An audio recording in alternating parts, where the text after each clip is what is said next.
बात तो सच है मगर बात है रुसवाई की। गाइस ये लोग आपस में डिसाइड कर रहे होते हैं कि हम निहाल का बच्चा कैसे मारे। वहाँ पर जवार शाह की बड़ी बहन कहती है मैं शबाब की माँ के घर जाऊंगी, वहाँ पर जैसे ही निहाल सीढ़ियाँ उतर रही होगी मैं उसे धक्का दे दूंगी और वो जैसे ही गिरेगी उसका बच्चा मर जाएगा।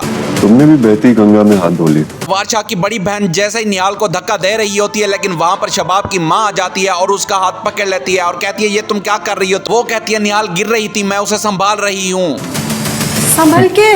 निहाल बेचारी को हल्का सा धचका मिलता है। निहाल बेचारी जैसे ही पीछे मुड़कर देखती है, दो औरतें उसके पीछे खड़ी होती हैं। उसे ये समझ नहीं आ रहा होता ये दोनों औरतें इसको पकड़ क्यों रही थी। भाई जब सब धो रहे हैं तो हम पीछे क्यों रहे? अरे फिर ये लोग निहाल को सीधा हॉस्पिटल में लेकर जाते हैं क्योंकि निहाल के पेट में बहुत ज्यादा दर्द हो रहा होता है।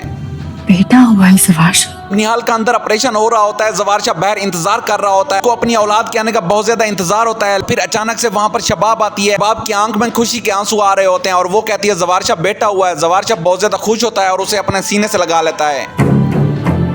जवार शाह शबाब से बोलता है अल्लाह ने हमारी सुन ली है, जिस बेटे का मुझे बरसों से इंतजार था आखिर अल्लाह ने हम पर करम कर दिया है। इस फूल के आने से शबाब जवार शाह से बोलती है इस फूल के आने से मुझे इतनी ज्यादा खुशी हो रही है, मुझे ऐसे लग रहा है ये मेरी खुद की बेटी है और मुझे इतना ज्यादा फील कभी नहीं हुआ जितनी आज मुझे खुशी हो रही है। पूरा घर महक रहा है। शबाब आती है निहाल से उसका बेटा लेकर चली जाती है और कहती है मैं इसे अभी अपने घर लेकर जा रही हूँ। हमें औलाद हुई। जवार शाह आज बहुत ज्यादा खुश होता है अपने बेटे को देखकर और कहता है पूरे इलाके में मिठाइयाँ बांट दो और इतनी ज्यादा मिठाइयाँ बांट दो कि हर दुकान खाली रह जाए। और अपने बेटे को चूमता है और बहुत ज्यादा खुश होता है और सोच रहा होता है इसका नाम क्या रखूं। फिर उसका नाम हुनैन रख देता है। हुनैन वो जो इसका भाई था। निहाल को घर नहीं आना चाहिए फिलहाल। के बाद जवार शाह ने जो वादे किए होते हैं वो ऐसा ऐसा भूल रहा होता है और उसके जहन में ये होता है कि मैं अब निहाल को अपने घर में नहीं आने दूंगा, क्योंकि उसके जहन में ये चल रहा होता है अगर वो मेरे घर में आ गई तो मेरे रिश्तेदार मेरे बारे में क्या सोचेंगे। लेकिन निहाल बेचारी बार बार रो रही होती है, अपने बेटे हुनैन के लिए बहुत ज्यादा तरस रही होती है और बार बार उसे याद कर रही होती है। वो बाद में जवार शाह को कॉल करने की भी कोशिश करती है लेकिन जवार शाह उसकी कॉल नहीं उठाता। मैं नहीं चाहता कि बरादरी वालों का और उसका आमना सामना हो। जवार शाह शबाब से भी वादा कर चुका होता है ये हमारा बेटा है, अब इसका निहाल से कोई ताल्लुक नहीं होगा। जवार शाह इसका नाम हुनैन रख देता है और कहता है जो निहाल ने हमारा भाई छीना था अब वो बेटे की सूरत में हमें दे दिया है। ऐसा नहीं था, उन्होंने मुझसे वादा किया था, खुद कहा था। निहाल हॉस्पिटल में बार बार उसी टोकरी को देख रही होती है जिसमें उसका बेटा था और कह रही होती है कि साईं ने मुझसे वादा किया था मुझे मेरे बेटे से जुदा नहीं करेंगे। अच्छा हो गया ना, बाहर हमें रोके हैं। निहाल बेचारी बीमार पड़ी होती है लेकिन बार बार उठने की कोशिश करती है और कहती है मेरा बेटा यहाँ से बाहर ना ले जाएं वो लोग।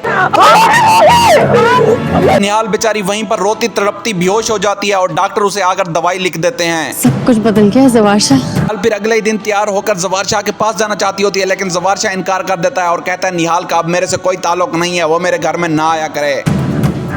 मैं कसम खाता हूँ। दूसरी साइड पर जो शबाब है वो बहुत ज्यादा चालाक हो रहा होता है। वो जवार शाह से बच्चे की कसम ले लेती है कि अब निहाल यहाँ पर नहीं आएगी। निहाल इस घर में कभी नहीं आएगी। और जब वादा कर देता है कि अब निहाल यहाँ पर नहीं आएगी तो वो पीछे बच्चे के साथ बहुत ज्यादा खुश होती नजर आती है। जवार शाह दिल ही दिल में परेशान होता नजर आ रहा होता है क्योंकि उसने निहाल से वादा किया था कि मैं उसको उसके बच्चे से कभी जुदा नहीं करूंगा, लेकिन अभी वो बहुत मजबूर नजर आ रहा होता है।